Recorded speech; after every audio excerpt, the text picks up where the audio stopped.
Hi friends, I am back with my video on cells. In this video, we'll be discussing about all the cellular organelles one by one in detail. So first let us start with the introduction of cells. As we all know, cells are the basic structural and functional unit of living organisms and the basic shape is spherical. Then there is a term cell biology, which means the study of cells in all aspects of structure and functions. And the largest animal cell is the ostrich's egg. Then there are three main functional regions of the cell, which are cell or plasma membrane, nucleus and cytoplasm. We will discuss all these regions one by one in detail and then we will go on with the cellular organelles in detail. Let us start with cell or plasma membrane. It is a small membrane which surrounds both plant and animal cell, and all the cellular organisms or organelles are enclosed in this membrane. It is living, thin, delicate, elastic and selectively permeable membrane. It is made up of 75% phospholipids, some amount of proteins, cholesterol and polysaccharides. Polysaccharides are carbohydrates. Then there is a fluid mosaic model which was proposed in 1972 by Singer and Nicholson, which explained the ultrastructure of plasma membrane. The function of plasma membrane is the entry and exit of substances. Then the next functional region will be discussed further. First, we'll discuss diffusion and osmosis. Diffusion is a spontaneous movement of molecules from a region of higher concentration to one of lower concentration until uniform concentration is achieved. It is first in gaseous phase, then in liquids and solids. Then there is osmosis. Osmosis takes place in water molecules. So it is a spontaneous movement of water molecules through a selectively permeable membrane. It is mechanical diffusion process and there can be three types of solutions possible in this case. First one, hypotonic, when the cell gets swollen up. Second, isotonic, when the cell remains same. And third, hypertonic, when the cell shrinks. The next one is nucleus, which is the brain of the cell. Nucleus is the large centrally located spherical cellular component. It is surrounded by two nuclear membrane known as nuclear envelope, and as I told you, it is known as brain of the cell. Then nucleolus is called the factory of ribosomes, and nucleus contains hereditary material called DNA, which further contains chromosomes and that contains genes. Chromosomes are responsible for transferring the features of parents to their offsprings, means to their children. Then comes the cytoplasm. It is a fluid in which all the cellular organelles are present and it occurs between plasma membrane and nuclear envelope. Protoplasm is a term which is used for living part of the cell. It is used actually when we talk about cytoplasm and nucleus both together. Then comes the other cellular organelles.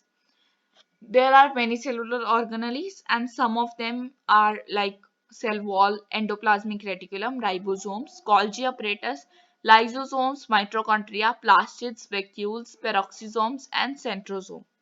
So we'll discuss one by one in detail. Let us start with cell wall.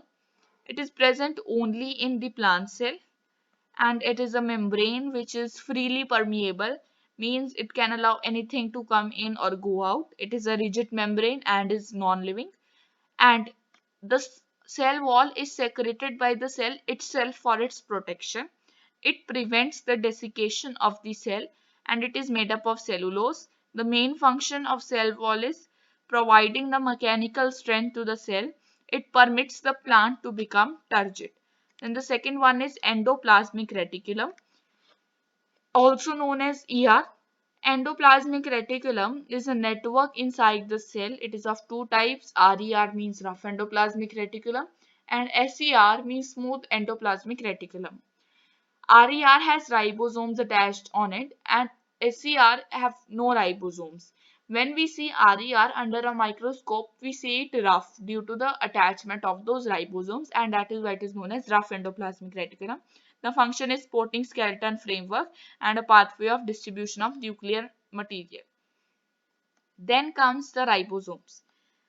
Ribosomes are also a cell organelle. They are dense spherical organelles attached to the surface of RER, and the major constituent or component of ribosome is RNA and protein, and their main important work is synthesis of proteins in a cell. Then Golgi apparatus, also known as Golgi bodies. They are the they arise from the membrane of the SCR. In plants, Golgi bodies or Golgi apparatus are known as dictyosomes, and their function is secretion. They are also involved in synthesis of cell wall, plasma membrane, and lysosomes. Then comes the lysosomes. They are sac-like structures of the cell. They are sac-like structures of the cell, tiny spherical, and they are capable of digesting or breaking down all organic material. They are called digestive bags, scavengers, cellular housekeepers, and societal bags because sometimes when the cell gets damaged or any organelle get damaged, they engulf those cells or organelles. So they keep the cell clean. Then there are mitochondria, which are known as powerhouse of the cell, as they produce the energy ATP, which is adenosine triphosphate, and they have their own DNA, RNA, and are capable of making proteins. And they are known as semi-autonomous bodies. Then the plastids, they also have their own genome, and that is why they are also known as semi-autonomous bodies. So there are three types: chromoplasts, which are colored plastids which are present in flowers; leucoplasts, colorless plastids; and chloroplasts, which are green colored plastids. They are present in leaves and they also help in photosynthesis. Then next comes the vacuoles. They are storage sacs present both in animal and plant cell, but in plants they are of large size and centrally located, and they push the nucleus towards the membrane, whereas in animal cell they are small and temporary. The function is they help to maintain the osmotic pressure of the cell, and they provide turgidity and rigidity to the plant cell as they are centrally located. Then next are peroxisomes. They are small spherical organelles containing powerful oxidative enzymes. They are bounded by single membrane and mostly found in liver and kidney cells.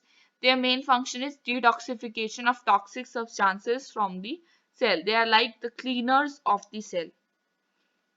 The next are centrosomes. Centrosomes are present only in animal cell, and their main function is that they help in the cell division in animal cell. So this was all about cellular organelles. Now we'll see a small diagram of plant cell.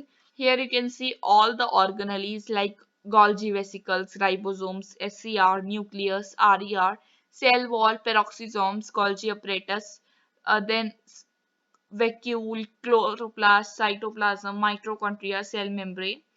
And this is a small diagram of animal cell.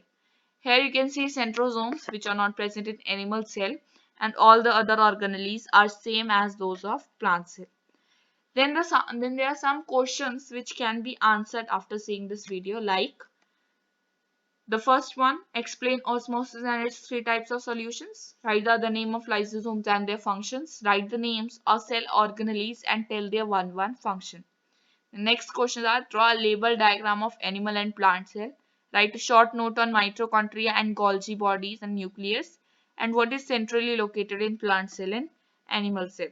So thank you so much for watching my video. Please share my video, like, subscribe my channel, and of course comment on my video. Thank you so much again for watching my video. Thank you. Bye bye.